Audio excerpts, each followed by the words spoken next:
আহারে কি দূর অবস্থা! সিরিয়াল ধরে খাবারের জন্য দাঁড়িয়ে থাকা হয়েছে। কি একটা অসহায় পরিস্থিতি! বাকি কথা পরে বলছি।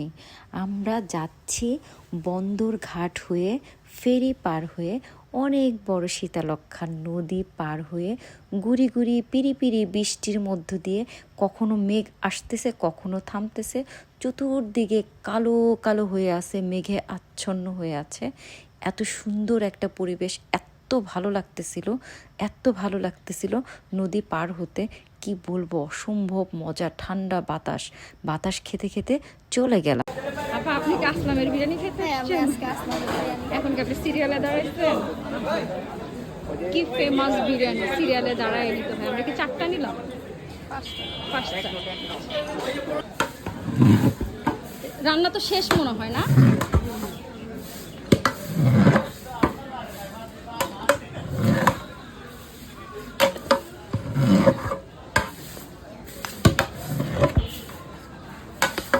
ঝটপট সিদ্ধান্ত, চট জলদি চলে আসা, কোনো প্রোগ্রাম ছিল না।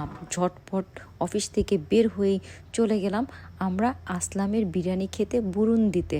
এটাই ছিল লাস্ট ড্যাগ, মানে এর ভিতরে তারা সকাল থেকে যে শুরু করছে আর তাদের কোনো থামাথামি নাই, এটাই ছিল শেষ। আমরা যদি একটু দেরি করে যেতাম ভাই, সেদিন আর কপালে খাবারই জুটতো না। বিরিয়ানির ঘেরানে চতুর্দিকে মৌ মৌ করছে। এত মানুষের ভিড়, এত মানুষের ভিড়, সবাই সিরিয়াল ধরে টোকেন নিয়ে দাঁড়িয়ে আছে যে সিরিয়ালটা পাওয়ার জন্য।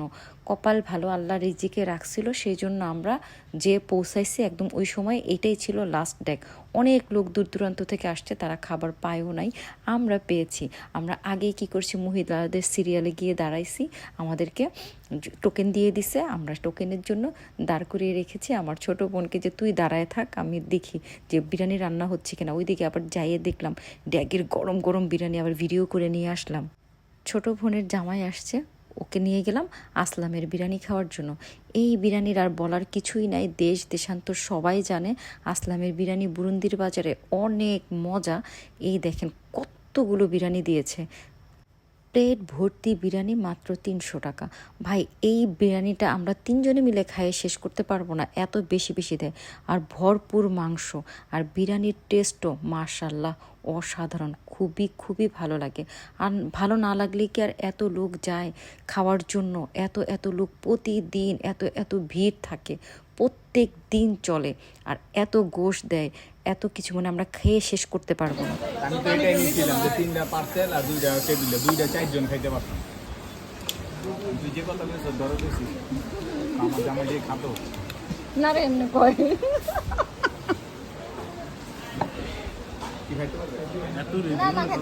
খা, সমস্যা নেই, পার্সেলের ব্যবস্থা আছে তো, তুই দিয়ে। কষ্ট মষ্ট করে আমরা দুই বোন একটা প্লেট শেষ করেছি, কিছু ছিল সেটা আবার হাজবেন্ডকে দিয়ে দিয়েছি। যাক, পুছে টুছে খেয়েছি, ক্ষুধার সময়ও ছিল, মাশাল্লাহ খুব ভালো লেগেছে। তারপরে খাবারগুলো আবার বাসার জন্য কিছু পার্সেল নিয়ে আসছি, সবাই অপেক্ষা করতেছে, সবাই আমরা আসলামের বিরিয়ানি খাবো। সবাইকে নিয়ে আসা হয়নি। খাওয়া দাওয়া শেষ করে আমরা সবাই মিলে আবার রওনা দিলাম। আমরা 4জন গিয়েছিলাম, আর বাসায় বাকিরা অপেক্ষা করতেছে।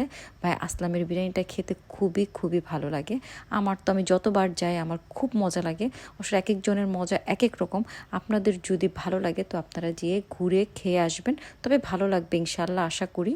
তো আর আমাদের এই ভিডিও যদি ভালো লাগে তাহলে সবাই পাশে থাকবেন, লাইক করবেন, কমেন্ট করবেন, শেয়ার করবেন, বেশি বেশি করে সাপোর্ট করবেন। সবাই ভালো থাকবেন।